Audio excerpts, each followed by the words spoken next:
નમસ્કાર, આપની સાથે હું પ્રતિપાલ સિંહ ઝાલા. રાજકોટવાસીઓના આરોગ્ય સાથે ચેડા કરતી પેઢીઓ પર મહાનગરપાલિકાની ફૂડ વિભાગે લાલ આંખ કરી છે. જાણીતી ડેરીઓના પનીર સબસ્ટાન્ડર્ડ જાહેર થતા કાયદેસરની કાર્યવાહી હાથ ધરાઈ છે. આવો જોઈએ ફૂલછાપ ડિજિટલનો ખાસ અહેવાલ. રાજકોટ મહાનગરપાલિકાના ફૂડ વિભાગ દ્વારા ગોંડલ રોડ પર કોઠારિયા વિસ્તારમાં આવેલી બંસી ડેરીમાંથી લેવાયેલા દૂધ મસ્તી મલાઈ પનીરનો નમૂનો લેબોરેટરી તપાસમાં ફેલ થયો છે. આ પનીરમાં મિલ્ક ફેટનું પ્રમાણ ધારાધોરણ કરતા ઓછું આવતા તેને સબસ્ટાન્ડર્ડ જાહેર કરાયું છે અને હવે એજ્યુકેશન હેઠળ કડક કાયદાકીય કાર્યવાહી શરૂ કરવામાં આવી છે. આટલું જ નહીં, ફૂડ વિભાગની ટીમે FSW વાન સાથે શહેરના ભક્તિનગર સર્કલ, સોરઠિયાવાડી સર્કલ અને અંબાજી કડવા પ્લોટ વિસ્તારમાં ધામા નાખ્યા હતા.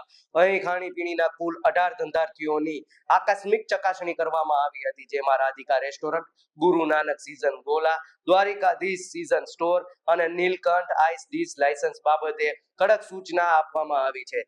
જ્યારે અન્ય 14 પેઢીઓમાં સ્થળ પર જ ખાદ્ય ચીજો ચેક કરાઈ હતી. તહેવારો અને ગરમીની સિઝનને ધ્યાનમાં રાખી ફૂડ સેફ્ટી સ્ટાન્ડર્ડ એક્ટ હેઠળ વધુ 5 શંકાસ્પદ નમૂના પણ લેવામાં આવ્યા છે, જેમાં સાધુ વાસવાણી રોડ પરથી રંગોલી આઈસ્ક્રીમનો કેસર પિસ્તા અને પાઇનેપલ શ્રીખંડ, ન્યૂ શ્રીજી આઈસ્ક્રીમનો કિંગ્સ ડિલાઇટ આઈસ્ક્રીમ તેમજ લક્ષ્મીનગરમાં આવેલી શ્રી ગાયત્રી ડેરી પ્રોડક્ટમાંથી ડ્રાય ફ્રૂટ શ્રીખંડ અને લૂઝ પનીરના સેમ્પલ લઈ લેબોરેટરીમાં મોકલાયા છે.